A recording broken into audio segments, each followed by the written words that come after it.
Արդեն վերջին զարգացումը իմացել ես, ամեն ինչ որոշում է պարլամենտը, որում ամեն ինչ որոշում է ՔՊ-ն, որում ամեն ինչ որոշում է Նիկոլ Փաշինյանը։ Այո։ Ցավոք սրտի այդ որոշումներին նախորդում է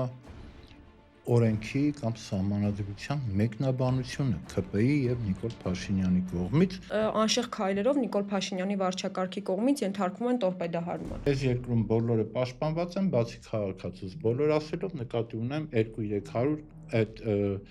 իշխանության մեջ գտնվող սուբյեկտներին։ Ինքը ստանում է ըստ էության ձայներ, որը չի ստացել։ Փաշինյանը ասում է, որ գիտեք, կեղծվել է ինչ որ սահմանադրությունը, ինչ որ մոդելներ լեգիտիմ չեն եւ այլն։ Սահմանադրական կառավարման մոդելի կայունությունը դեմոկրատիայի կարևորագույն երաշխիքներից մեկը։ Երբեք մեր հասարակությունը ըստ էության ծրագրեր չի ընտրել, հենց անձերել ընտրել է։ Նախագահական ընտրությունները իրոք ժողովրդի քաղաքական հայացքները մոբիլիզացնում են։ Իսկ եթե նա տպավորություն ունի, որ իշխանությունը հավերժ է լինելու, ինչպես ես վստահ եմ այսօրվա իշխանավորների մոտ, նրանց ձեռքերը ազատ են։ Մենք սրա վրա աշխատում ենք եւ շատ շուտով հանդես կգանք ավելի հստակ առաջարկներով այս կապակցությամբ։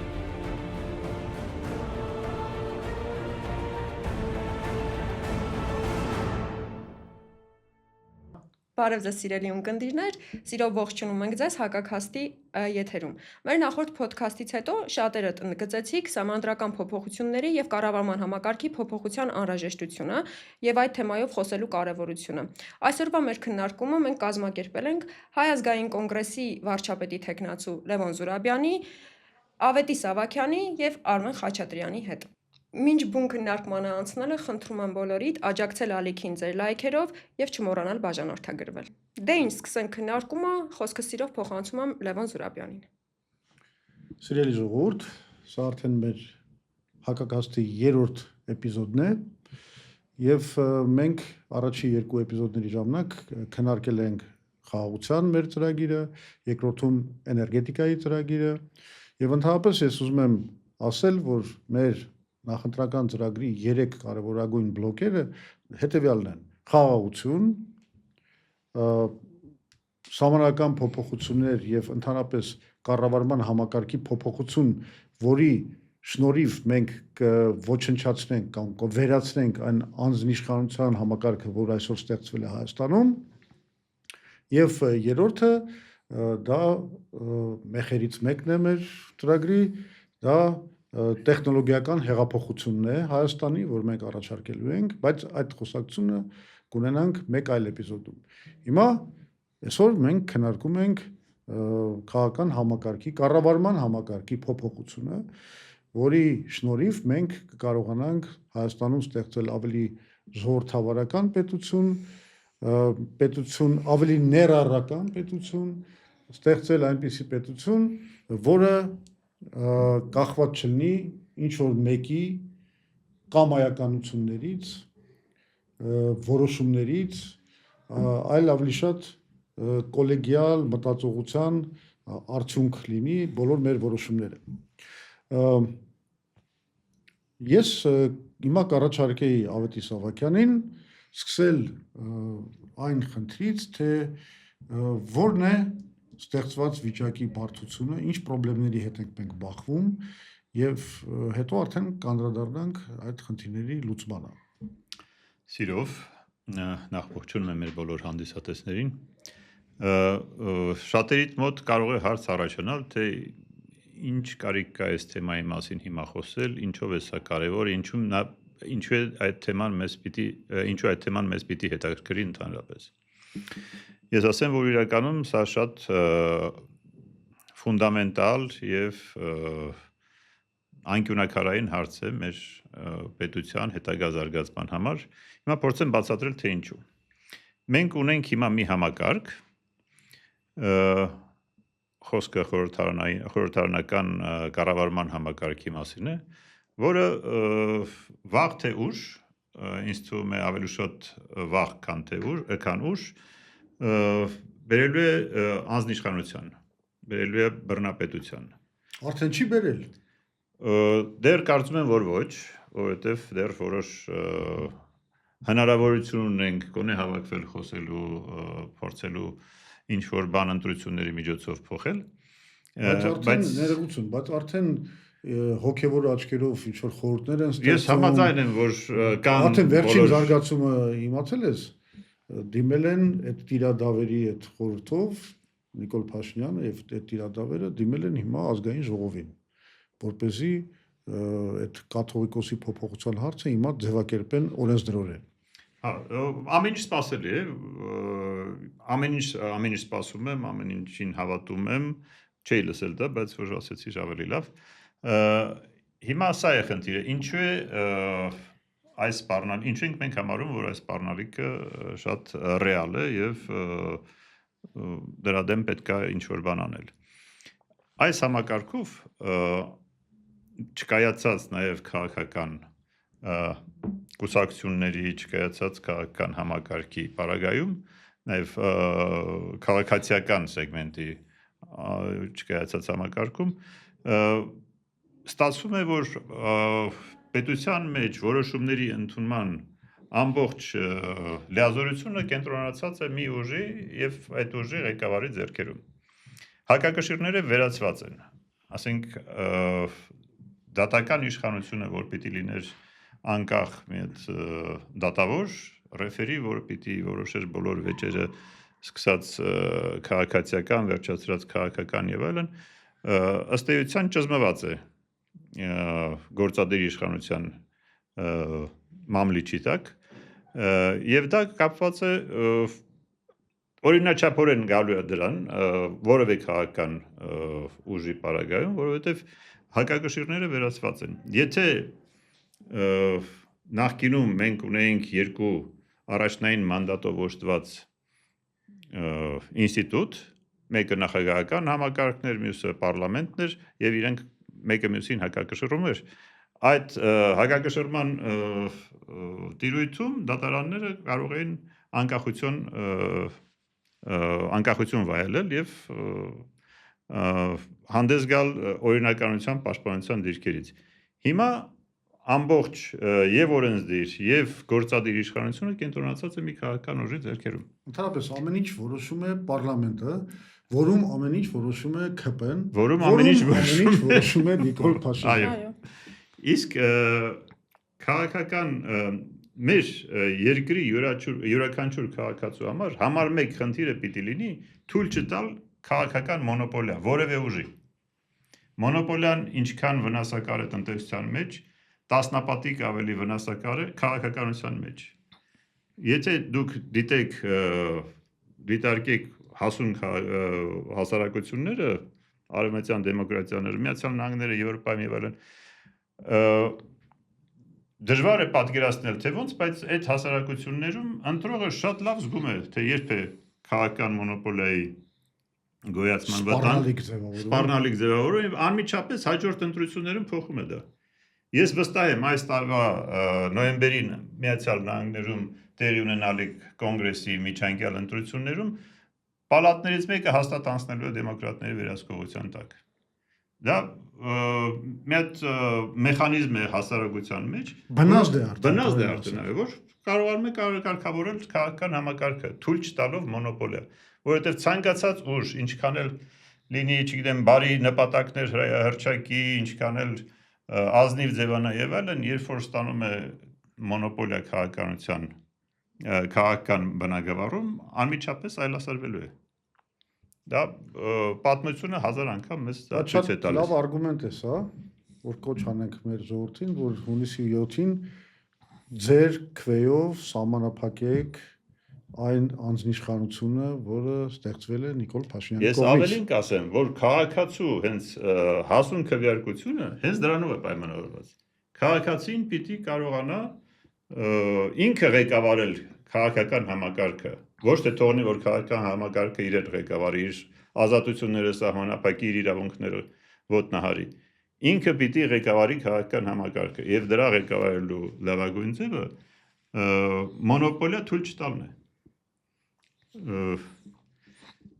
Հիմա ինչ վերաբերվում է մեր գալիք խորհրդարանական ընտրություններին եւ դրա հետ կապված խոչընդոտներին, որ սահմանադրությունը հարուցում է, ես կարծում եմ, հուսով եմ, որ մենք դեռ շանսն ունենք, հնարավորություն ունենք, որպեսզի նորմալ քաղաքական պայքարի միջոցով, ընտրական գործընթացի միջոցով կանխենք այս արատավոր ընթացքը։ Շատ ցավալի է, որ մենք մեր պետականության 35-րդ տարում դեռ պիտի վերադառնանք պետական կառավարման սկզբունքների քննարկմանը, բայց ցավոք սրտի այդպես է դասավորվել մեր ընթացքը, ուրեմն մենք եւս մեկ անգամ պետք է շատ հստակ մեր ընտրությունը կատարենք, այնպիսի համակարգ ձևավորենք, այնպիսի հակակշիռների եւ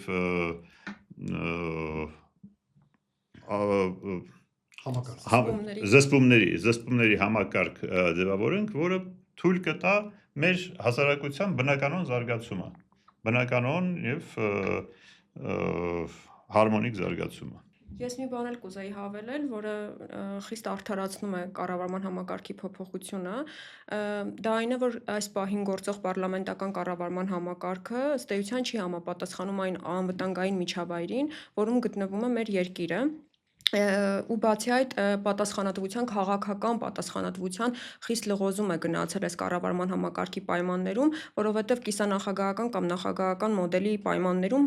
նախագահը որպես երկրի ղեկավար հստակ պատասխանատվության շրջանակ ունի, իսկ պարլամենտական կառավարման համակարգում ու հատկապես Նիկոլ Փաշինյանի եւ ՔՊ-ի այդ համագործակցության չակերտավոր համագործակցության արդյունքում մեղավոր են բոլորը, բացի բուն մեղավորներից, մեղավոր են նախկինները, ներկաները, դատաիրավական համակարգը, պարլամենտական պարլամենտը, ժողովուրդը ի վերջո, գերբնական ուժերը,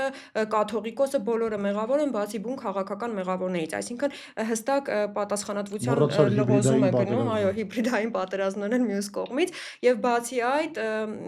հենց առաջին արգումենտը անվտանգային միջավայրին լիովին չհամապատասխանող քաղաքական մոդելի հետ գործ ունենք, ու մենք դա չափելի արդյունքներով տեսանք հետպատերազմական իրավիճակում, պատերազմի արդյունքների արագ հաղթահարումը խիստ կաշկանդող եւ խիստ զսպող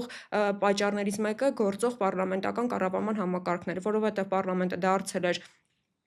գործող մեծամասնության որոշումները կնիքող այսպես ատյան, բացի այդ պարլամենտարիզմը տվյալ պայմաններում ուղղակի չզարգացավ, իսկ պարլամենտական կառավարման համակարգ ունեցող երկրների համար ամենակարևոր ինդիկատորը պետք է լինի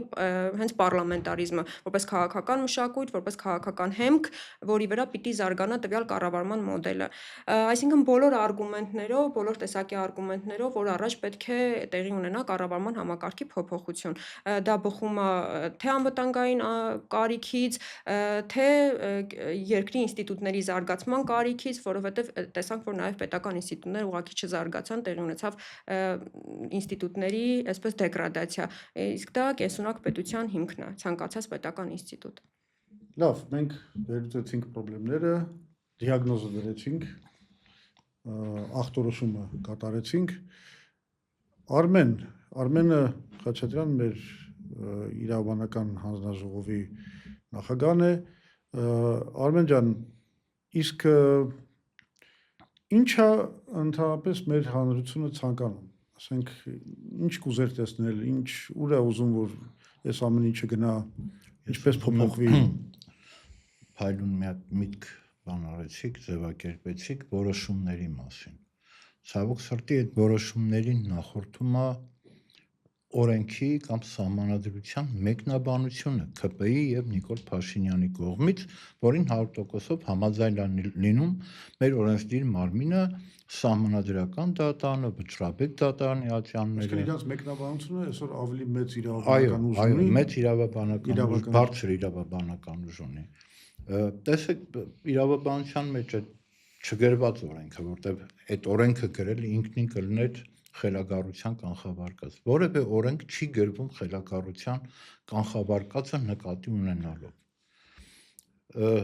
18-19 թվականից հետո մենք ապրում ենք մեր օրենսդրական դաշտը բացառապես ապրում է խելագարության կանխավարկածի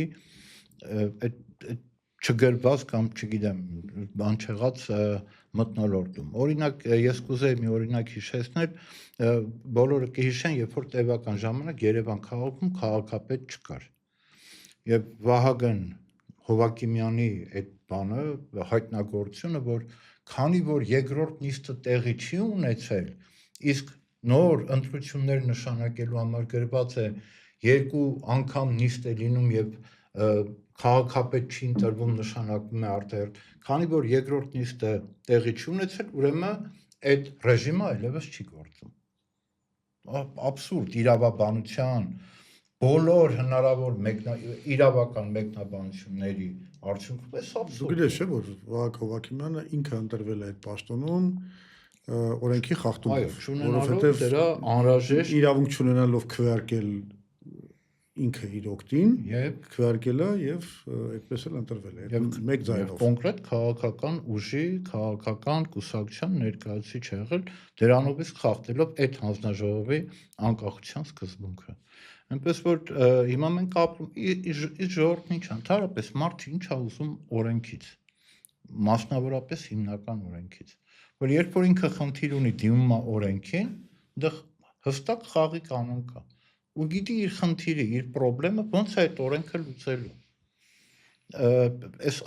մենք ինչ ենք սահմանադրությանն ասում հիմնական օրենք, որտեղ իրավաբանները երբ որ սկսում են ինչ-որ խնդիր լուծել, նախ գնում են սահմանադրություն, գտնում են որտեղից պիտի այդ իրավունքը որտեղից է բխում, գալիս են իրավունքից օրենք, օրենքի դաշտ, վերջում անպայման պիտի այնպեսի լուծում լինի, որը չհակասի այդ հիմնական օրենքին։ Հիմա ամեն ինչ անում ես, ոնց ուզում ես վերլուծի խնդիրը, գնում հասնում ես միտեղ, որտեղ ԿՊ-ի մեկնաբանությունը դառնում է վերջնական ու անբեկանելի մի հատ ուրեմն իրավական ակտ։ Մեր ժողովրդին, մեր քաղաքացուն պետք է այդ աներկբա իրավական ճշմարտությունը, որովհետև ես նորից որպես համել որպես պրակտիկ իրավաբան օրինակների վրա բան անեմ, հա, որտեղ մեր ժողովրդին շատ է ուզում։ Երբ որ պարեկը կանգնացնում է քաղաքացուն եւ քաղաքացին ասում է ես պատշաճ վարչարարության իրավունք ունեմ, ապահովեք այդ պատշաճ վարչարարությունը, պատասխանը 99%-ով լինում է դե մենք վարչական տուգան կկազմենք, դու գնա դատարան բողոքարկելու։ Այս մեր ժողովրդին պետք է որպեսզի իրան մատուցվի պատշաճ վարչարարություն, որի արդյունքում եղած ակտը ինքը կարող է գնալ, ոչ թե խուլիգանական վարքագիծ, որ ինքը ստիպված է գնալ դատարանում որպես իրավունքի վերականգնման միջոց օգտագործի դատարանը եւ պաշտպանի իր Հետո էլ դատավորները բողոքում են, որ գեր ծառնաբեռնված են, գործերը չեն կարող։ Միայն դատավորները Դեռ չէ, մեծ բոլորս հարց է, են դատարանը կբավարարի այդ օրինաչափ դատարանը հայցը կբավարարի, ես ձեզ ասեմ, միակ լուսավոր կետը ամբողջ դատա իրավական համակարգում կիսա լուսավոր կետն է, մնացել է վարչական դատարանը ու այդ վարչական դատավարությունը, որ մի քիչ բավարարվածություն է զգում որպես իրավաբան։ Այսինքն այդ հուշեցիր փաստորեն Նիկոլ Փաշինյանի ռեժիմի համար հաջորդ արդեն թիրախը ցավոք սրտի ոչնչացման, հա, դրա համար ասեցի կիսա լուսավոր, որտեղ ցավոք սրտի արդեն թաթերը դնում են նաև այդ լուսավոր կետի վրա։ Մենք Ամպերը ուզում ենք կուտակվել են։ հստակ խաղի կանոն, մենք ուզում ենք հստակ խնդիրների լուծման հնարավորություն եւ այդ կարող է լինել մի դեպքում, երբ որ բոլորս հայտնի է թե սահմանադրությունը ինչի համար մեր բզին փաթաթվեց, երբ որ կհրաժարվենք այս այսինքն սահմանադրություն, որը եկել է իշխանության ժամկետը երկարացնելու, հավերժացնելու, անձի իշխանություն հաստատելու համար, երբ որ կհրաժարվենք այս կներեք fake սահմանադրությունից, կվերադառնանք այն իրական խնդիր լուծող սահմանադրության եւ երբ որ այդ սահմանադրությունը սկսի ծառայել ոչ թե ինչ-որ մարդկանց խմբի, այլ կոնկրետ մեր երկրում մեր քաղաքացիների համար իրավական խաղի կանոն հաստատելու համար։ Կամ շատ կարևոր նորից սահմանադրության լուծելիք խնդիրներից պիտի որ լիներ, հա, այս գոնե 16-ի սահմանադրությունը անդադ 15-ի կներեք անդադ խոսում էր դատական համակարգի անկախության մասին, դատական հարկի դատարանների դերի բարձրացման մասին, բայց 17-18 թվերից հետո եկանք ասանք 25 թիվ ու պարզվում է 25-26 թվեր, պարզվում է դատական համակարգը ավելի ծանրաբեռնված չի եղել երբևէ, քան այդ սահմանադրությունը աշխատելուց 6-7 տարի հետո։ Ու քաղաքացիական վերջի հույսը, որ դատարանով կլուծի իր խնդիրը, պարզվում է, որ սովորական հարցի լուծումը, օրինակ ալիմենտի հարցի լուծում տևում է 2-ից մինչև 4 տարի։ Այսինքն երեխաները կարող են չափած դառնալ, դեռ դատարանը վճիռ չի կայացնում ալիմենտի մասով։ Ինքնական այդ ուրեմն տների, կառույցների դատական կարգով օրինականացումը տևում է 2.5-ից 4 տարի։ Մարդուն պետք է արագ իր ինքնական կառույցը օրինականացնի, մեկ էլ պարզվում է, որ պիտի 4 տարի դատարաններով գնագա։ Օրինակ վարչական դատարանում վերաքննության կարգով վճիռները արձակվում են բողոք ներկայացնելուց 1-ից 1.5 տարի հետո։ Եվ ինչ է լինում, երբ որ քաղաքացին չի կարողանում լուծել դատական կարգով, նրա մեջ աճում է ցանկությունը այլ ձևերով լուծելու ու դրա համար էլ նորից հիմա ուզենք թե չուզենք պիտի խոստովանենք, իսկ եթե հավակնում ենք նաև երկրի ուրեմն կառավարմանը, մենք պիտի հասկանանք, որ արդեն նորից կամաց կամ չգիտեմ, գուցե մեծ քայլերով այլընտրանքային արդարադատության մարմիններ են ձևավորվում։ Էս էլ հետաքրքիր է։ Առաջին անգամ Հայաստանում քրեական իրավունքի մեջ, քրեական օրենսդրության մեջ այդ քրեական ենթամշակույթի դեմ պայքարը ինստիտուցիոնալացվեց, ընդունվեց համապատասխան օրենքը քրեական օրենսգրքում, դրանից հետո այդ քրեական մշակույթը սկսեց ավելի ծաղկել։ Ընդհուպ մինչև պարլամենտում, այո, իշխանության բարձր օղակներում, նաև կառավարությունում բազմաթիվ հարցեր լուծվում են այդ խաղի կանոններով։ Այդ նշանակում է, որ այստեղ մի բան այն գլխից ցարս գնաց ու սովորաբար ասում են, որ օրենքները մեղավոր չեն գործադրողների մոտ է, շանգլուխը թաքնված է օրենքի գործը, բայց ես կարծում եմ, որ մենք այստեղ շատ կոնկրետ գործ ունենք սխալ իրավական դաշտի հետ, սահմանադրական խաղի կանոնների հետ մենք գործ ունենք եւ այն ժամանակ, երբ որ մենք 15 թվականին ոչի շտաբը գլխավորում էինք եւ ոչի քարոզն էինք անում, մենք այն ժամանակ թեև ավելի կարևոր քաղաքական մոտիվացիա ունեինք ոչ ասելու էսում, բայց մենք այնուամենայնիվ անդրադառնալով այս հարցերին, մենք հենց այն ժամանակ ենք խոսում ցանկալիի մասին, թե ինչա մեր ժողովուրդը ցանկանում եւ միշտ նշում ենք, որ այս սահմանադրությունը լրիվ հակառակի մասին է եւ չի լուծելու մեր ժողովրդի համար կենսական իրավական անվտանգության խնդիրը, որտեղ յուրաքանչյուր ոնց որ մեր պետություն ունի իր անվտանգային միջավայրը, դրա անհրաժեշտ յուրաքանչյուր քաղաքացի ունի իր սեփական, իր ուրեմն տնտեսական անվտանգության, իր իրավունքների, սովորական իրավունքների պաշտպանության այդ միջավայրի կարիք ունի, անվտանգության այդ բարձիկների կարիք ունի, բայց այս սահմանադրությունը եկավ ցույց տվեց մի կողմից սահմանադրության այս խառնաշփոթ վիճակը, մյուս կողմից սահմանադրությունը գործադրողների, գործածողների այլ նպատակները եկան իրար հետ գումարվեցին ու դարձավ, որ այս երկրում բոլորը պաշտպանված են, բացի քաղաքացուց, բոլոր ասելով նկատի ունեմ 2-300 այդ իշխանության մեջ գտնվող սուբյեկտների։ Իդեպ ամենակարևոր մեծ խնդիրներից մեկն այն է, իմ կարծիքով, որ այս համարությամբ գործում է այսպես կոչված երաշխավորված մեծամասնության սկզբունքը, որը իմ կարծիքով իրականում պարլամենտարիզմի տրամաբանության մերժումն է իրականում, որովհետև ինչ է փաստորեն սա ասում։ Ասում ախպեր ջան, գնացին, բոլորը ընտրեցին, համամասնորեն ստացան իրանց ձայները պարլամենտում, բայց եթե չի ձևավորվում մեծամասնություն, ուրեմն դրանից հետո կամ նախ, եթե ինչ-որ մյուս մեծամասնությանը չի հասնում, ինչ-որ բոնուս է ստանում, որ կարողանա մեծամասնությունը կազմի, ինչը նշանակում է, որ ինքը ստանում է ըստ էության ձայներ, որը չի ստացել։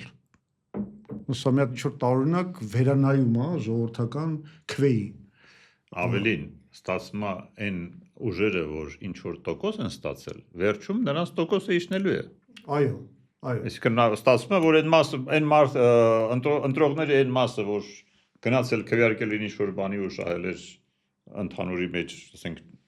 10%, վերջում կարող է դառնա, որ 5% ներկայացնի։ Ես դրան ականատես եղանք, չէ՞, Երևանի քաղաքապետի ընտրությունները հենց դրա ապացույցն էին։ Մի հատ ուրիշ абսուրդ էլ կա, որ մի ուժ կարա ընդամենը 6 կամ 7% հավաքի 8%, հա, երկրորդ փուլի արդյունքում ստանա բացարձակ այդ սահմանադրական մեծամասնություն ու երկիրը կառավարի 7%-անոց ուժը կարա հավակնի երկրորդ փուլի այդ երկրորդ խնդիրն է։ Եթե մեծամասնությունը այնուամենայնիվ որևէ մեխանիզմով չի ձևավորվում, ըստ համաձայն երկրորդ տուրն է անցկացում, դա նշանակում որ երկու առավել ձայն հավաքած քաղաքական ուժերը նորից ինչ որ բոնուսներով աճացնում են իրենց ներկայությունը պարլամենտում, որը ինչ ասեմ, կատարյալ հիմարություն է եւ պարլամենտարիզմի հետ ոչ մի կապ չունի, ընդհանրապես հակաժողովրդավարական, հակասահմանադրական բան է, բայց մենք պետք է հասկանանք, որ այս համակարգը հիմա այսօրվա Նիկոլ Փաշինյանի այս անձնիշխանության ինստիտուցիոնալ հենքն է, որտեղ ինքը հենց օգտագործելով այս մեխանիզմները օգտագործելով այն, որ ունի բացարձակ վերահսկողություն պարլամենտի նկատմամբ, ըստ էության որոշում է ցանկացած հարց Հայաստանում։ Հիմա, լավ, ինձ թվում է մենք մեր դարդերը, խնդիրները նկարագրեցինք, հիմա անցնենք լուծումների։ Ինչ է առաջարկում մեր թիմը։ Այս առումով ես կուզեի կարճ ներկայացնել այդ լուծումները, հետո ավելի մանրամասն քննարկենք։ Ուրեմն առաջին լուծումը, որ մենք առաջարկում ենք, դա սահմանադրական փոփոխությունն է եւ անցումն է այս աղավաղված այս խորհրդարանական հակադեմոկրատական համակարգից դեպի կիսանախագահական համակարգ։ Այնինչ եղել է։ Կամ այո, նախագահական, խորհրդարանական։ Նախ սկսենք նրանից, որ այդ համակարգը մենք ընդունել ենք 91 թվին նախագահի մասին օրենքով բացարձակ կոնսենսուսի հիման վրա, այսինքն հայոց պատմության մեջ եղել է բացարձակ կոնսենսուս մեր սահմանական կառավարման մոդելի վերաբերյալ եւ եթե հիմա Փաշինյանը ասում է, որ գիտեք, կեղծվել է ինչ որ սահմանադրությունը, ինչ որ մոդելներ լեգիտիմ չեն եւ այլն, մի բան 100% լեգիտիմ է։ Կիսանախագահական համակարգի բացարձակ կոնսենսուսային ընդունումը հայ ժողովրդի կողմից։ Ուրեմն եկեք դադարեցնենք այս բոլոր էքսպերիմենտները սահմանադրության հետ կապված վերադառնանք այն համակարգին, որը կոնսենսուսով ընդունվել է մեր ժողովրդի կողմից եւ այսուհետեւ երբևէ դա չփոխենք, որովհետեւ աշխարհում համարվում է ընդհանրապես սահմանադրական կառավարման մոդելի կայունությունը դեմոկրատիայի կարևորագույն երաշխիքներից մեկը։ Հիմա մենք էս ենք ուզում, մենք ուզում ենք վերադառնանք ակունքներին եւ այսուհետեւ այլևս երբեք չփոխել դա։ Երկրորդը, հիմա անդրադառնանք մեր սիրելի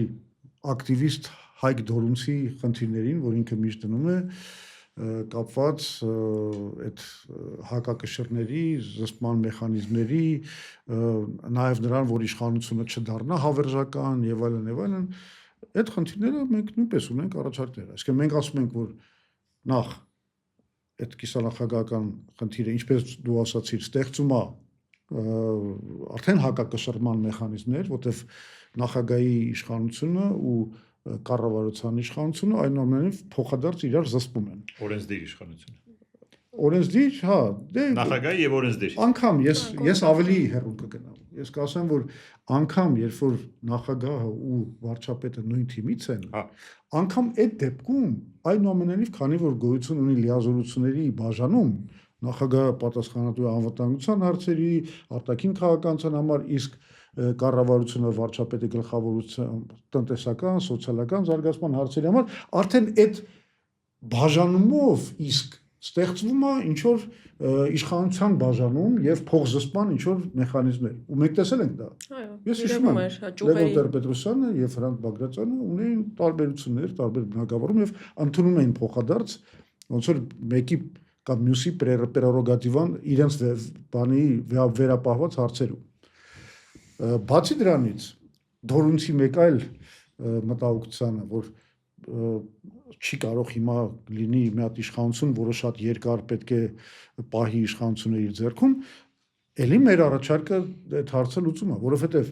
եթե մենք անցնում ենք կիսանախագահական համակարգին, մենք պետք է 1.5 տարվա մեջ անցկացնենք արդեն նախագահի ընտրություններ։ Այո։ Այսինքն մեր ծրագիրը որն է, սահմանական փոփոխություն, նախագահի ընտրություն։ Ուղղակի ժողովրդավարության։ Այսինքն մենք հենց այդ ծրագրով ենք գնում, որ այն իշխանությունը ըստ էության, որը կստեղծվի հունիսի 7-ի ընտրություններով, ինքը կունենա ժամանակավոր բնույթ, եթե անցնի մեր այս սահմանադրական ռեֆորմը։ Ես մի հատ կարևոր նյուանս եմ ուզում ասեմ, նախագահի ընտրությունը մեր պետության մեջ ամենակարևոր քաղաքական միջոցառումն էր։ Հիմա ինչի է, որ նայում ենք, ինչի են քիչ մասնակցում, ինչի ընտրությունների նկատմամբ հավատը կորել է, որովհետև մի կողմից ասում ենք, այս պարլամենտ ձևավորելու ընտրությունն է, կուսակցություններին ուշադիր եղեք ծրագիր, մյուս կողմից ժողովուրդը հələ հիշողությունով անձերին է նայում։ Ու մի հատ sense абսուրդ բան է ստացվում, ընտրությունը կորցնում է իր քաղաքական նշանակությունը, մեր իշխանություն ձևավորելու դառնում է այն գլխավոր նպատակը, քաղաքական նպատակը դադարում է լինելուց, ու մենք կանգնում ենք մի հատ իրավիճակի առաջ, երբ որ պարլամենտում քաղաքական ուժից ճանաչում ենք առաջի 2-3 հոգուն, մնացածը հենց որ գալ ելույթ են ունենում, ժողովուրդ էսով է, որ սրան ով է ընտրել, որ եկել է բանի։ Այ նախագահի ընտրություն այդ ինստիտուտի վերականգնումը որպես առաջնային մանդատ կդառնա այն քաղաքական կարևոր միջոցառումը, որին սովոր է մեր ժողովուրդը ու այդ ճիշտ է հիմքը դրվել, իսկ պարլամենտի ընտրություններին կսկսի վերաբերվել արդեն որպես կուսակցության ծրագրի առաջարկի օրենսդիր մարմնի ձևավորելու բան։ Ու այդ երկու բաները, երկու միջոցառումների իրար հետ կգան կփակեն կառավարման համակարգում ստեղծված ճգնաժամը։ Մանավանդ որ ճշմարտության դեմ չմեղանչենք ու ասենք, որ երբեք մեր հասարակությունը ըստ էության ծրագրեր չի ընտրել, հենց անձերել ընտրել է, ու այս պարագայում այո, այդ խեղաթյուրումը իրականում առաջանում է ու բացի այդ կիսանախագահական կառավարման համակարգը նաև կնպաստի ուժեղ ընդդիմության ձևավորմանը, իսկ ուժեղ ընդդիմությունը գիտեք, քաղաքական դաշտի կայունության, քաղաքական համակարգի կենսունակության կարևոր այսպես բաղադրիչներից, էլեմենտներից մեկն է։ Իսկ Նիկոլ Փաշինյանի իշխանությունից հետո բոլոր քայլերով մենք տեսանք, որ տեղի ունեցավ նաև ընդդիմադիր դաշտի այսպես դեգրադացում, մատների վրա հաշված քաղաքական ուժեր մնացին, որոնք կարող են պետականության համար օրհասական իրավիճակում ստանձնել պատասխանատվություն եւ հանդիսանալ այսպես միավորիչ ուժ։ Իսկ մնացած կուսակցությունները որպես այդպեսին ասիմիլացվեցին այդ ընդհանուր գաղափարի մեջ, ճակերտավոր գաղափարի։ Հետևաբար բոլոր կոմպոնենտներով, այո, անհրաժեշտ է կառավարման համակարգի փոփոխությունը։ Ու բացի այդ մենք չունենք զարգացած քաղաքական մշակույթ, ինչպիսին ունեն օրինակ աշխարհի այնպիսի պետություններ, ինչպիսին օրինակ Իտալիան է, չունենք զարգացած կուսակցական համակարգ, այդ դրանք բոլորը այսպես էլեմենտներ են անհրաժեշտ, որի հիմքի վրա պետքա ձևավորվեր պարլամենտական կառավարման համակարգը։ Չունենալով այդ ամեն ինչը ստեղծել կարկաս, բնականաբար մի օր դա փուլ էր գալու ու տեսնում ենք, որ արդեն փուլ է գալիս։ Ու դա դրանից դժում է բացառապես պետականությունը, պետությունը։ Շատ կարևոր բաներ ասացին եւ Տաթեո եւ Արմենը։ Ես կուզեի սա այդ իմի բերել շատ կարճ ձևակերպումով։ Նախագահական ընտրությունները իրոք ժողովրդի քաղաքական հայացքները մոբիլիզացնում են։ Ասենք կոնկրետ 1-2 անձի շուրջ, առավելագույնը 3 տեղի ունենում մոբիլիզացիա, միավորում, քաղաքական ուժերի կայացման համար անհրաժեշտ պայմաններ։ Հակառակը պարլամենտական ընտրությունների դեպքում տրոհվում է ամբողջ հատվածայնացում է գնում։ Լրիվ հատվածայնացում է գնում եւ նաեւ նպաստում է նրան, որ կուսակցությունները մանրանան եւ չկայանան։ Այդ առումով շատ ճիշտ է Արմեն, որ իրոք նախագահի ընտրությունները համար 1 քաղաքական միջոցառումներ են մեզ մոտ եւ ամենակաղաքական բովանդակություն ունեցող ընտրությունները փաստորեն հիմա արանքից դուրս են եկել։ Լավ, այդ հասկացանք, բայց ես քանի որ ինձ համարում եմ լուծումների մարդ, ես ուզում եմ վերադարձնել խոսակցությունը դեպի լուծումների դաշտ։ Առաջի բլոկը տվեցինք։ Այդ սահմանադրական մոդելի փոփոխությունն է, որը ինքնին տալիս է բավականին լուրջ լուծումներ։ Բայց մենք ունենք նաև երկրորդ ոնց որ բանը լուծումների դաշտը, դա այն է, որ մենք հենց այս անձնիշխանության ինստիտուցիոնալ հիմքերի վերացման նպատակով ցանկանում ենք գործադիր իշխանությունը զրկել իր կամայականությունը մեր ժողովրդի վրա պարտադրելու հնարավորություններից եւ դրա համար առաջարկվում է մեր ծրագրի երկրորդ բլոկը, որը կապված է նրա հետ, որ մենք ասում ենք եղբայր դատական իշխանությունը պետք է անկախ լինի գործադիր իշխանությունից քնչական ապարատը չպետք է լինի ոնց որ հիմա Նիկոլի ձեռքը գործիք է հալածանքների համար եկեղեցու քաղաքական օպոնենտների մնացածների դեմ մենք պետք է գործադիր իշխանությանը զրկենք ներքին քաղաքական ռեպրեսիաներ անցկացնելու այս գործիքից այսինքն քնչական ապարատն էլ պետք է գործադիր իշխանությունից անկախացնել ուրեմն դատական իշխանությունը քնչական ապարատը դատախազությունը բնականաբար Ինչու՞ չէ նաև այլ ինստիտուտներ, օրինակի համար հանրային հեռուստատեսություն ու ռադիո, սրանք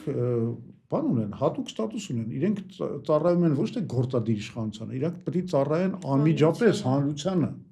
եւ ինչ որ իմաստով հակակշռեն գործադիր իշխանությանը։ Հետևաբար մենք առաջարկում ենք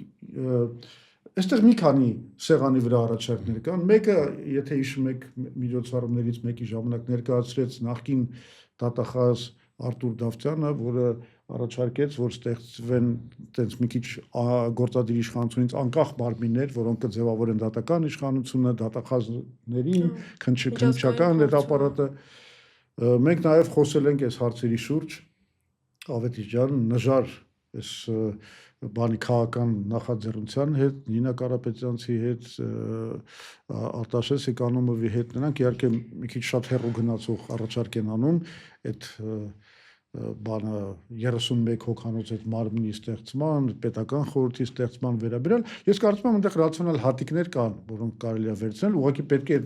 մարմինը դարձնել ընտրվող մարմին, որտեղ չի կարող որևէ սահմանադրական մարմին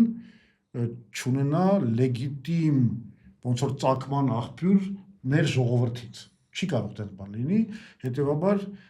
մենք պետք է մենք դիտարկելով տարբեր կոնցեպտուալ առաջարկները հասկանալով նրանց նպատակները մենք հանդես ենք գալու ավելի հստակ առաջարկով թե ինչպես ենք մենք ստեղծում մի կարևոր ինստիտուտ անկախ մի մարմին որը ինքը կձևավորի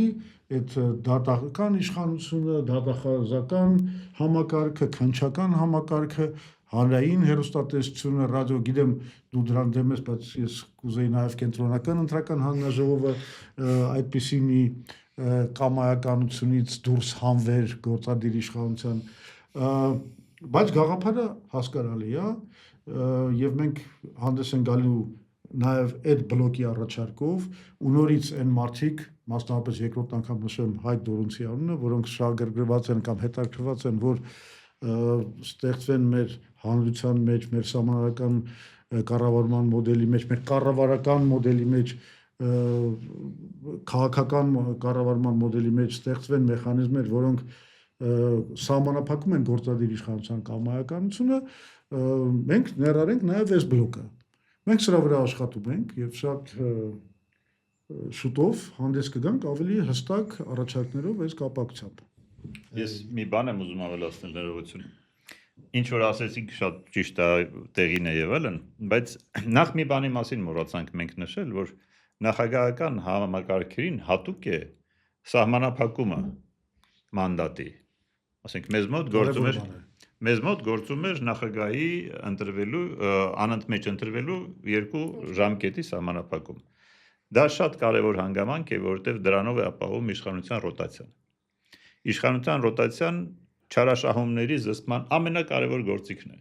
որովհետև եթե իշխանավորը գիտի, որ նա, չգիտեմ, 5 տարի հետո, 10 տարի հետո անպայման թողնելու է իշխանությունը, նա շատ ավելի շրջահայաց պիտի լինի իր գործողություններում։ Իսկ եթե նա տպավորություն ունի, որ իշխանությունը հավերժ է լինելու, ինչպես ես վստահ եմ այսօրվա իշխանավորների մոտ, նրանց ձեռքերը ազատ են։ Թե շատ կարևոր դիտարկում է։ Սա շատ կարևոր հանգամանք է, նաև առավելությունն է նորից մեր վիճակում գտնվող հասարակությունների համար առավելությունը նախագահական համակարգի։ Բայց մի Այդ բան էլ սահմանափակումներով այո, ժամկետի պարտադիր, հա։ այդ ժամկետի սահմանափակումը դա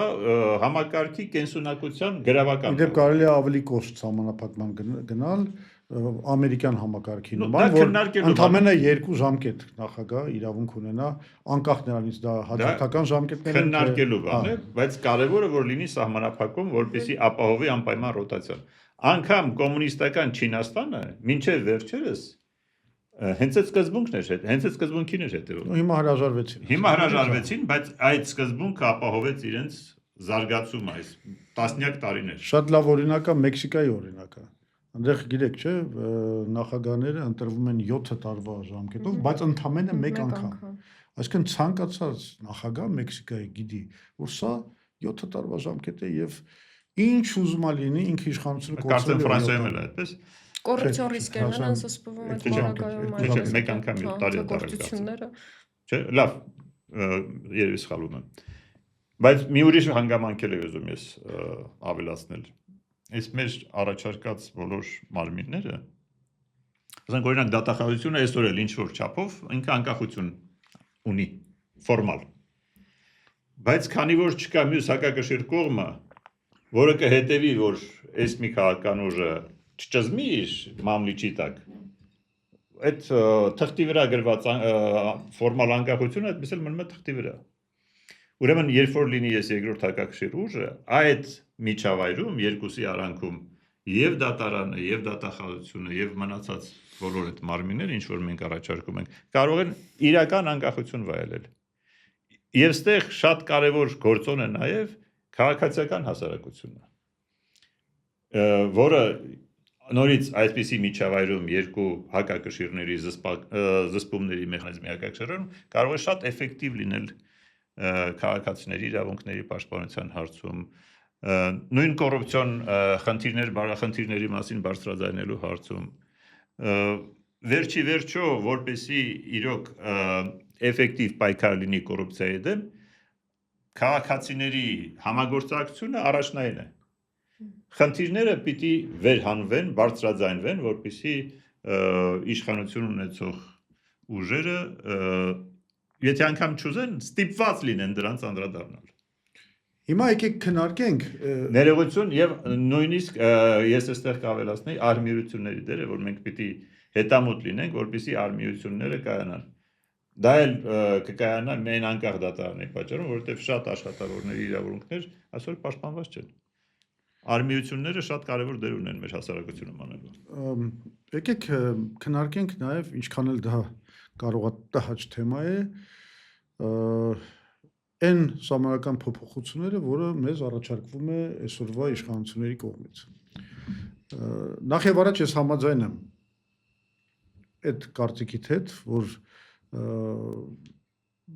բանում խորհրդարանական այս համակարգում, որտեղ որևէ սահմանափակում չկա ժամկետների վրա, սա ստեղծում է իդեալական դիկտատուրայի վիճակ։ Երկու բան ունենք, այսօրվա այս դիկտատորական անձնիշխանության համար։ Մեկը դա այդ երաշխավորված մեծամասնությունն է, իր այդ բոլոր բաներով, այդ հնարավորությունով սուպեր վարչապետական իշխանության գումարած դրան, այն որ ոչ մի սահմանափակում այդ սուպեր վարչապետի իշխանության վրա չկա, սա իդեալական ռեցեպտ է հավերժ դիկտատուրայի, որին Նիկոլ Փաշինյանը ձգտում է։ Հիմա, քանի որ սա իր համար իդեալական մոդել է, իր իշխանության պահպանման, անսահմանափակ իշխանության պահպանման, ինքը բնականաբար ոչ մի կոնցեպտ չունի սահմանության փոփոխության։ Իրա պետք չի այդ փոփոխությունը։ Միակ պատճառը, հա, իդեպ այդ նաև երևում է, որ ինքը մի քանի անգամ տեսան, չէ՞, ցիկլներ, ինչ որ սահմանադրական խմբեր ստեղծեցին, փորձագիտական, չգիտեմ, ժողովներ, չգիտեմ, քաղաքական ինչ որ մարմիններ, տարվա մեջ 8 անգամ ուզեցել է փոխի։ 8 անգամ սահմանությունը բայց իր հաղթ կարված սահմանադրությունը։ Բայց քանի որ չգիտեն ինչի համար են ուզում փոխել։ Ամեն անգամ դա ունեցել է բան, տապալու։ Հիմա իրանք վերջապես գիտեն ինչի համար են ուզում։ Իրանց ասել են։ Որովհետև իրանց ասել են։ Իլհամ Գեյդարովիչ Ալիևը բանին Նիկոլ Փաշինյանին ասել է, թե ինչի համար ինքը պետք է փոխի սահմանությունը։ Դրա համար ոչ մի բան չեն կարողանում էլ մոգոնել, տեքստը հիմա պատրաստելու են, պարզ չի ինչի համար, այսինքն ո՞րն է պատվերը։ Մեր հանրությունը ինչ պատվեր է տվել։ Ինչը պիտի փոխեք։ Չեն ասում։ Միակ պատճառը, որի համար ուզում են փոխել, ինչն է։ Անկախության հռչակագրին հղումը հանել մեր սահմանադրությունից, Վերջ։ մեր օրենքից։ Վերջ։ Իրականում դա շատ վտանգավոր օտար օրակարգի այսպես սպասարկում է, շատ լուրջ վտանգներ է իր մեջ պարունակում դա, ինչքան էլ արտաքին հայացքից շատերի համար կարող է թվալ, որ դա ընդամենը զուտ սիմվոլիկ, այսպես ձևական քայլ է, բայց իրականում Նիկոլ Փաշինյանը օտար օրակարգի սպասարկման շրջանակներում փորձ է անում մեր սահմանադրությունը զրկել պատմաիրավական եւ քաղաքական հենքից, որովհետեւ անկախության հռչակագրին հղումը հենց այնպես չի, դա սիմվոլիկ քայլ չէր, դա ապացույցն էր այն բանի, որ մենք ձեռք ենք բերել մեր անկախությունը եւ դա մեր պետության սկիզբն է, մեր պետության պատմաքաղաքական հենքն է եւ բացի այդ հռչակագրին հղումը հանելով այսպես կոչված քաղաքագիտական տերմինով դեհիստորիզացիա է տեղի ունենում սահմանադրության, որը վտանգավոր է ու որը զրկում է մեզ սուվերենությունից, սուվերենության ատրիբուտից, մեր ակունքներից է մեզ զրկում, իսկ կարող է հարց առաջանալ հասարակ քաղաքացիների մոտ, այդ երկրի ղեկավարը այդ ինչ պիտի մտածի, ինչով պիտի առաջնորդվի, որ պետությանը դնի այդպիսի վտանգի տակ մայր օրենքից հանի այդ կարևոր հղումը, որը որ ձևական չի, որը որ այսպես հիմնավորված է, դե բնականաբար հարց է առաջանում, ինչու մեզ պետք է արդյոք ավելի քիչ սուվերենություն ունեցող եւ այսպես քաղաքական սուբյեկտայնությունը ապահովող սահմանադրություն։ Հա, մեզ պետք չի, բայց օտարին ու մեր թշնամուն միանշանակ պետք է։ Հետևաբար Նիկոլ Փաշինյանը վստահաբար օտար օրակարգ է ձևակերպել, սպասարկում։ Ալիևը շատ լավ գիտի ինչ է անում։ Այո, բնականաբար գիտի ռացիոնալ քայլերով, երբ որ ժամանակին առաջին նախագահն ասում էր, որ նա ռացիոնալ մտածող գործի չէ, մեր դեմ այսպես քննադատությունների ալիք սկսվեց, բայց ռացիոնալը այո հիմնավորված է իր պարագայում, շատ լավ գիտի ինչ է անում ու գործիքն էլ ունի դա իրականացնելու ցավոք սրտի դեմս գործող իշխանության եւ վարչապետի, այնպես որ պետք է ամեն կերպ թույլ չտալ սահմանադրական տվյալ փոփոխությունը ու ասեմ ավելին, առհասարակ պետք է բանը չհասնի փոփոխության կամ հանրաքվեի, որտեղ երկու պարագան էլ ըստ էության շատ Ալիևը վատ արդյունք է դարձել է մեր ներքաղաքական կյանքի խաղացողը, դիրիժորը, այո, այսպես։ Խաղացող։ Ինքը ունի իր օրակարգը, ինքը այդ օրակարգը մեզ պարտադրում է։ Այո։ Այդ օրակարգի մեջ մտնում է Նիկոլ Փաշինյանի վերընտրությունը։ Այո։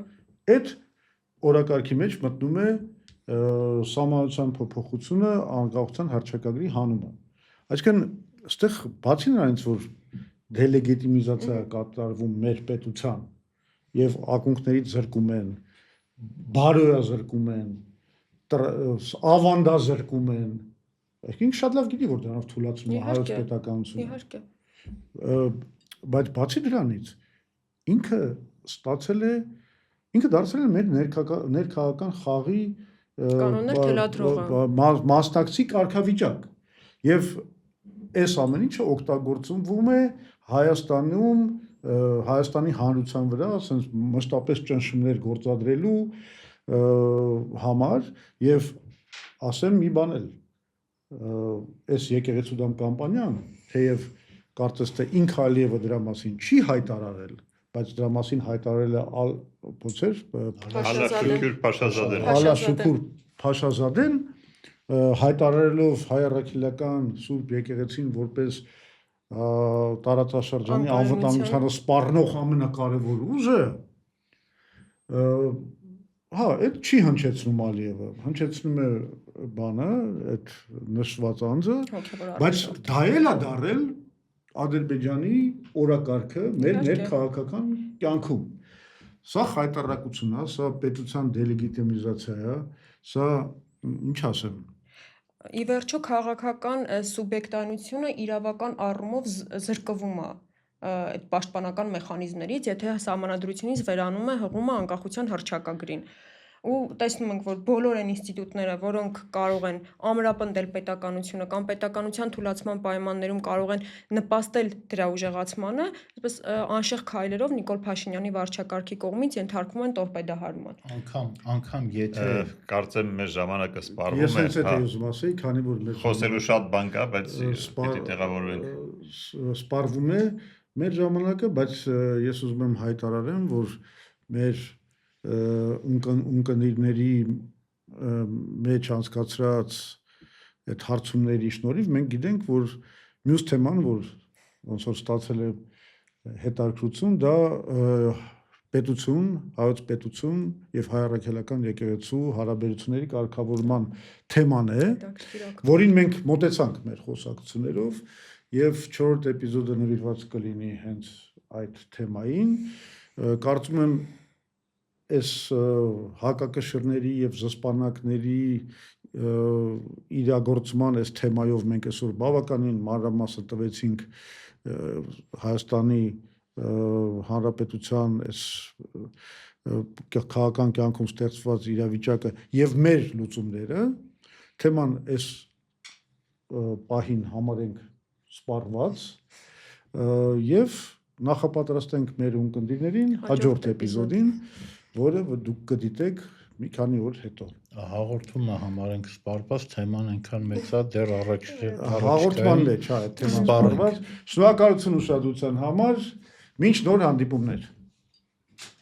Դե ինչ սիրելի ընկերներ, ես որպես այս ոդքասթի համակարգող կոչ եմ անում բոլորին Հայազգային կոնգրեսի գործունեությանը աջակցելու համար անել նվիրատվություններ, բոլոր անհրաժեշտ հղումները կգտնեք մեկնաբանություններում։ Իգործ։